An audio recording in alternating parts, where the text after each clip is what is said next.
سسی کی پیدائش ایک برہمن کے گھر میں ہوئی، اور اس برہمن نے کے ہاں ایک سسی کی پیدائش کے دور میں، یا ابھی بھی ان کے ہاں ایک رواج ہے کہ وہ جنم پتری نکالتے ہیں، اور جنم پتری کے اندر ایک بات آئی کہ سسی کی جو شادی ہوگی وہ ان کے مذہب کے علاوہ کسی دوسرے مذہب کے شخص کے ساتھ ہوگی۔ اب جب ہم نے سسی کے دور کے بارے میں پتہ کیا، اس میں جو ہے وہ جو ہمارے ایک آتھر ہیں کلیان جی اڈوانی صاحب، انہوں نے بتایا کہ یہ سسی کا جو ٹائم ہے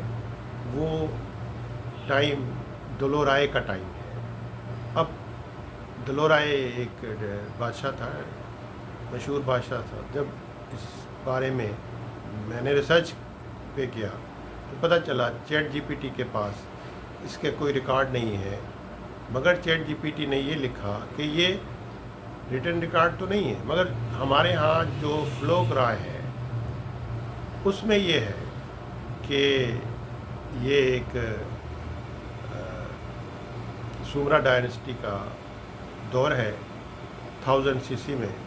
اور اس دور میں ایک بادشاہ، ظالم بادشاہ تھا جس کا نام دلورائے تھا، اور جس نے ایک کنٹراورشل رول جو ہے وہ امپلیمنٹ کیا تھا۔ یہ بادشاہ جو کو ہونے کو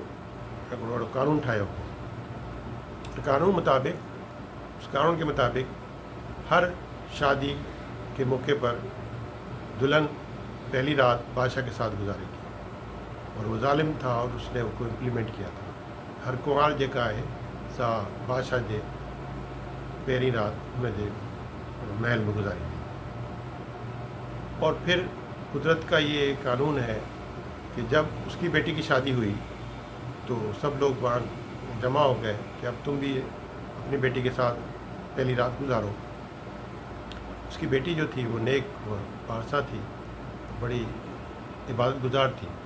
اس نے اللہ تبارک و تعالیٰ سے دعا مانگی کہ ایسی نگری جو ہے وہ غرق ہو جائے، اور پھر وہ نگری غرق ہو گئی، جس کو چیٹ جی پی ٹی نے کہا کہ